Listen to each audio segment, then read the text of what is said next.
That is right, I have returned, and I have a big announcement, and this announcement is that you need to... Think fast, Chuckle Nuts!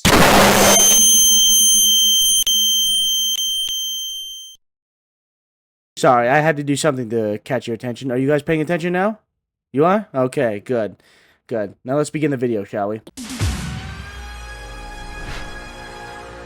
Welcome my children to another look into the monoverse. If you remember the last video made about Unanswered Oddities, we covered how Gummo Corp opened a portal to a being that is basically a god to the first 5 episodes of Unanswered Oddities that covered strange topics such as humans, religion, uterspachi, America, and marriage, and then covering the 3 episodes of the Cop Files where we lost a beloved hero. But now, things have gotten even more crazy as there was so much revealed in later videos, and with one video revealing a major character, I had to make another video about this strange series. However, I've decided to no longer label this series as analog horror, but as analog comedy, because that is what I, and you guys in the comments, have all agreed on. Also, can I just...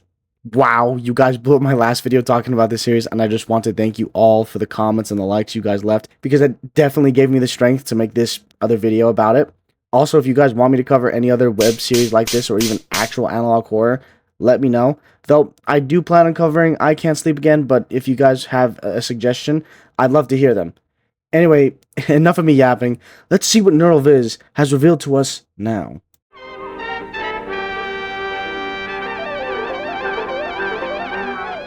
First of all, I saw all the comments, and no, I didn't miss or skip this episode. I was saving it for this video, okay? So stop saying, oh, okay, you forgot about the Church of Z, alright? I didn't. I just wanted to save it for this video, alright? Good, now let's get into it. After the 3 episodes of the Cop Files, we don't head right back into more episodes of Unanswered Oddities. Instead, we head back in time when humans still walk the earth. We are told we are watching some show called Focus Point, which is like this world's 60 Minutes. Anyway, we're told that this world is waiting with both excitement and unease as a certain structure is being built on behalf of none other than our old friend Zorgop. Also, I was right, the Church of Z was indeed an old cult worshipping Zorgop. However, what I'm wondering is why none of these Glurons know who Zorgop is and instead simply call him the Monolith. Well, we'll get into that later down the line. Anyway, no military has been able to destroy or breach the barrier where the structure is being built, and no one has made contact with Zorgop or his followers. However, it seems that Focus Point was granted access to interview those following Zorgop. We head back to Gummo Corp, where we were told the story of how they wanted to be the best gumball company in the world and how they opened the portal to Zorgop.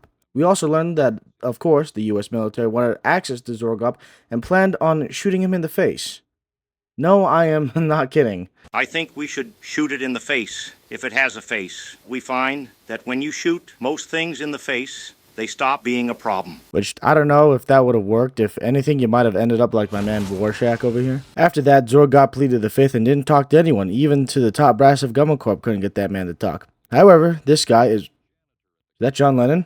Holy shit, is that John Lennon? No, this guy's name is Joey Rodelio, who was a janitor, and because he somehow had unrestricted access to Zorgop, the two became friends. However, we learned that Joey was a real piece of shit back in the day, because back in the day, good old Joey would sneak into the air ducts and try to peek onto the girls' locker room. But the jokes were on him since it turns out none of those air ducts led to the girls' locker room. But Joey was such a dedicated gooner that he kept trying. Say what you want about the guy, but that's some dedication right there. However, despite Joey being a piece of shit, Zorgop didn't care and deemed him a disciple. Joey was instructed to gather a bunch of idiots, head to rural Wyoming, and build a large structure that would allow Zorgop to take physical form. We all know that later on, this structure would become the very monolith that the Glurons worship. We then cut to Brian Druckle, who is now inside the camp where the monolith is being filmed, and he later interviews Joey, who now prefers to be called the Baba Hermini. More like Baba Herweenie, am I right? Thank you. Thank you. I'll be here all night. Anyway, during the interview, Joey, who now looks more like John Lennon, believes he was chosen because he's a man of the people, though he admits he used to be a peeping man. Thank you for taking the time to speak with us, Baba Hermini. Zorgop knows all. First, why do you think Zorgop chose you as the Baba Hermini? I'm a man of the people, a people man. I used to be a peeping man, but I don't peep anymore. At least not as much as I used to. We then cut to Fred Walcorn, who admits he and his wife arrived and gave up all their earthly possessions. However, as it turns out, Joey's pulling a real harem pro-tag move, as Fred's wife suddenly fell in love with Mr. Baba Herguni, and I'm sure he's sleeping with a lot more of the women in the camp. It's revealed that the camp also has some odd practices. You see what I did there?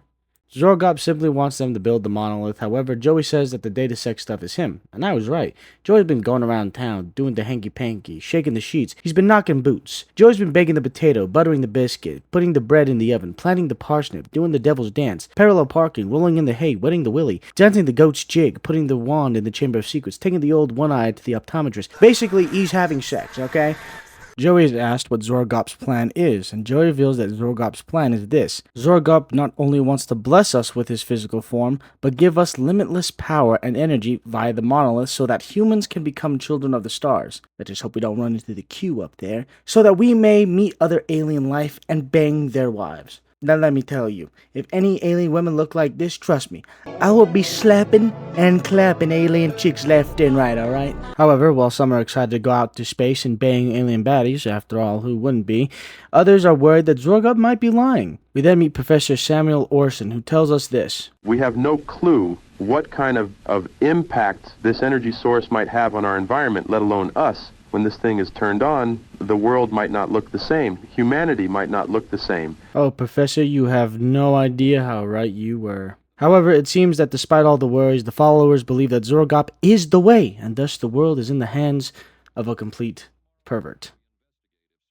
Yeah, we're all absolutely fucked. Open up your eyes. We are being controlled. We're all just little freaky skin puppets dancing for the devil's delight. Finally, we return to Unanswered Oddities, now in episode 6, which talks about democracy, or as our host calls it, democracy. Our host believes that democracy was a sport that gave humans the illusion of control that was awarded to them by corporations, and that it was a competition that gave the population the power of free will. However, for the Glorons, they are fine being ruled by a single power, which is the monolith. Oh yeah, one guy with absolute power over everybody? Yeah, that's never gone wrong before. The host asks why humans would do such a thing. Well, as it turns out in Buildington, which is 3 doors down from Deedle, a single Gloron by the name of Furman Croat, who just looks like this world's version of Sheldon Cooper, son of a bitch. Fuck it. We're keeping that line in. We're keeping that fucking line in. I've had to fucking retake it countless times. We're keeping it in. Bazinga!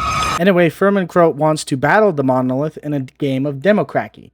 And for now, for some reason, I'm imagining 2 crackheads playing Yu-Gi-Oh! Anyway, Furman wants us to vote for him as our next overlord and lets us know why we should vote for him as he tells us about himself. Ever since I was a youngling, I've wanted to control the population. After that, Lurby appears on screen and tells us that if they assume the law is correct, that the way the democracy game was played went as such. Humans would show up to a branch of poles and cast a mallet from a phone booth, and try to hit a donkey or an elephant, and whichever animal was hit the most would win a white house. Lurby says that it would have been something to see, but hey, that's not the usual line, Lurby. Do I have to say it? Yeah, come on, say it for the fans. It would have been quite the sight. Let's fucking go, baby! After Lurby, we finally see our beloved Tiggy Skibbles, but he's not even concerned about the current subject, and is instead worried about his missing memories, which, yeah, I'd be pretty concerned if I was him. Anyway, we learned that no one had voted for Furman, and that the monolith had won. Reporting, we can officially declare the monolith the winner in what was an absolute landslide because voting is not allowed. I graciously concede to my opponent and wish the monolith all the best. Will I be killed for my insubordination? Of course. But was it worth it?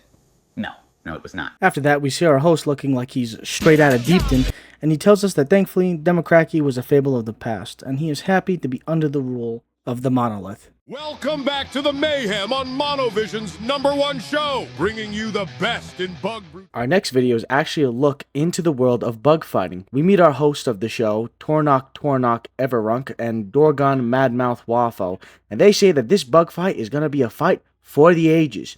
As a challenger tonight, a grasshopper named Gorehound will be facing off against the Reckoner, which the host believe is some type of beetle. We then cut to none other than Ragnar Spitz, who is the ex-girlfriend of our Unanswered Oddities host, and I gotta say, man, he for sure fumbled. I would do a lot of things, but Ragnar is not one of them. But yeah, I see why he would still be hung up about her. Anyway, Ragnar lets us know that Gorehound is oblivious to his surroundings and seems just like another bug, which, yeah, that would make sense. We then cut back to Tornok, who lets us know that it's Snarbo Day. Our favorite cop gets a whole fucking day named after himself. Let's go, baby!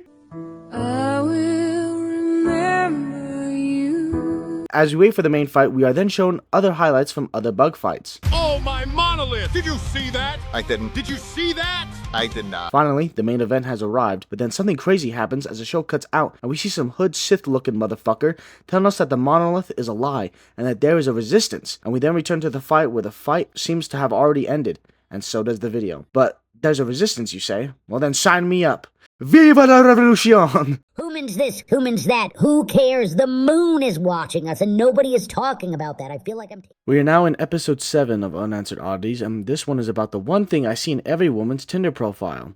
Exercise. The host calls exercise self-harassment, as humans would try to transform their bodies through motion alchemy and strain worship, and claims that these painful ceremonies would result in the metamorphosis that made humans healthier, stronger, and hide their shitty personalities. Which, he's not wrong about that, actually. Now, I'm not saying everybody who fucking exercises is an asshole. I'm just saying there are some people like that, so don't jump down my throat. Alright? He also explains that humans who went through this transformation would no longer have to wear their shirt in the pool, and I feel personally called out. I just don't like the way my body looks, okay? We've all got our own issues. Anyway, the host tells us that the monolith doesn't encourage being fit, as he tells us that everyone is already in peak form for whatever job they are assigned to, and asks if exercise was really worth it, and that's when we return to rural Morwog, and we see none other than Bobo, who is now beefy as hell. Like, goddamn, I take back what I said about you in the last video, Bobo. Shit. Bobo got this body when he tried searching for a human and was just lurking, lifting, and licking. And try saying that 5 times fast. But poor Bobo didn't realize that he was exercising. He tried to stop, but it was already too late. He had already transformed.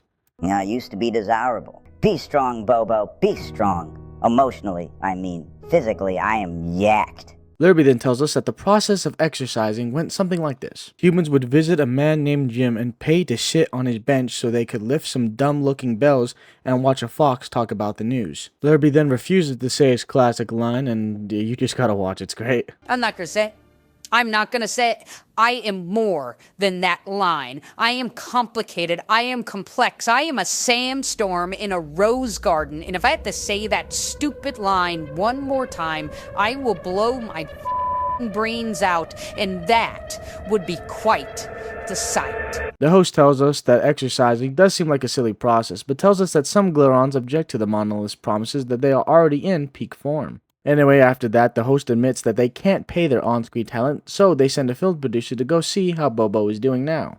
Bobo tells the camera that it's not what's on the outside that counts, and that as long as you're a little small, tiny creep on the inside, that is what matters. And then he fucking drops this bombshell. And I actually met someone. Her name's Ragnora. Holy shit, dude. The fucking comedic timing of this series is fucking great. Anyway, the host begins to have a fucking mental breakdown and the episode ends there.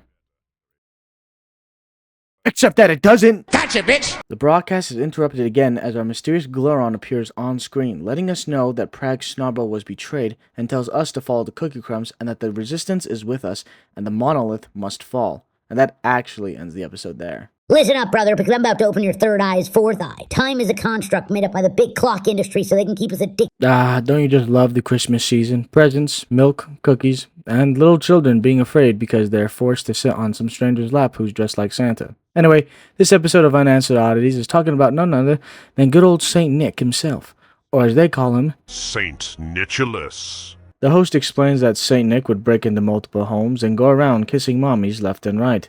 Santa, you dirty dog, what about Mrs. Claus? The host runs down the powers that Saint Nick possesses, which is he knows when you are sleeping, he knows when you're awake, and he loiters around in malls for a bunch of smoke breaks. He then tells the audience that we humans worshipped Saint Nick during a mass delusion called Christmas, and that there would be a song and decorations as well as a game called Hide the Liquor from Uncle Ron.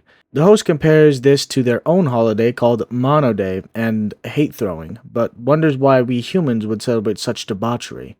We are then brought to Fuck Valley. In Fuck Valley, we meet Zep and Pep Walmack, who have supposedly been visited by Saint Nick.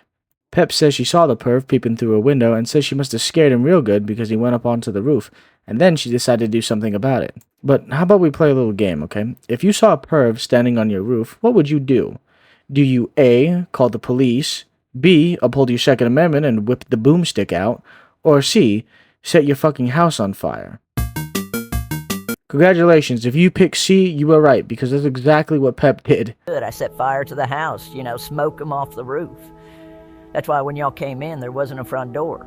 After that, we see our good pal Lurby again, and he gives us the lore of good old Saint Nick, which is that this sick bastard would saddle endangered reindeer to a red Chevrolet and put peasants under a tree. Also, it seems Lurby has chilled out the last time we saw him, and he tells us why. Why? My doctor put me on Monodrex, and I'd never been more involuntarily agreeable. And then we get to hear what Tiggy thinks about the whole St. Nicholas situation. This whole St. Nicholas it's all psyops. Spell St. Nicholas backwards. It doesn't make any sense. It's all gibberish. Something's going on. But if this guy is real and he's got lists, I want to see who's on those lists. Release the names on the lists, you coward. Unless I'm on those lists, in which case there's a perfectly good reason for that. Anyway, after all that, Zep and Peck make up after some bingo thing, not important. But what is important is that they apparently captured the suspect of St. Nicholas.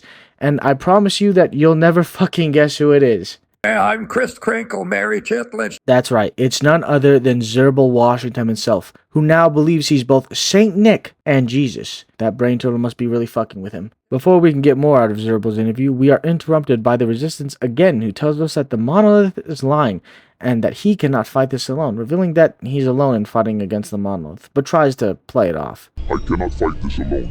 I mean, we can't fight this alone. There are more Glorians here than just me. They are in the bathroom right now, like 100 Glorians in the bathroom. Not just me, the monolith must fall. The episode pretty much ends there, but before we move on, doesn't the shot of these three remind you of the Fortnite overrated meme?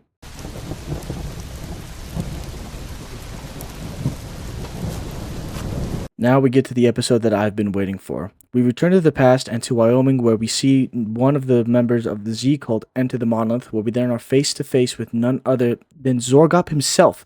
And let me tell you, Zorgop actually looks a little scary, but he looks more like some sort of Sith from Star Wars than some powerful cosmic being. Anyway, the cultist tries to make fun of Zorgop, but fails as Zorgop tells him it's time, and begins to whistle, which causes an orange glow to surround the earth. Now, here's where Zorgop no doubts turns humans into Glorons, and that's pretty much the video. The video was rather short, and I did skip over a couple of details, but what does this all mean for the series? Well, we know that back in what I assumed to be the mid to late 90s, Zorgop spoke to Joey, and with Joey being the piece of shit that he is, agreed to start the Church of Z in promise of being able to goon at alien women. We then see that in 2002, the Church of Z is still alive and the monolith still stands, and enough time has passed that Zorgop now possesses a physical form. And after apparently some weird ritual of being insulted by a cultist, Zorgop was able to turn humans into Glorons. It seems I was right in my last video that Glorons were once humans, and I bet Zorgop somehow manipulated their memories into forgetting that little tidbit. And I bet that book burning that was mentioned in a previous episode was Zorgop trying to get rid of all previous knowledge, and was most likely a reference to the burning of the Library of Alexandria. Of course, there might be no connection. I'm over analytical as fuck, so that just might be me seeing something that's not there. However, that leaves some questions still unanswered, such as how did Tiggy know about the past events when it's been so long?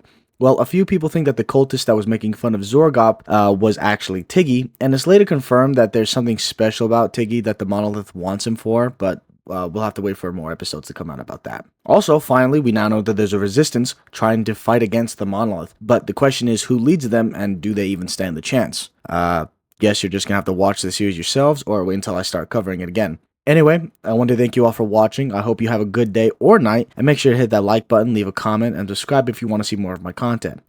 That's it for now, but look out for my next video because boy oh boy, that one is going to be a long one.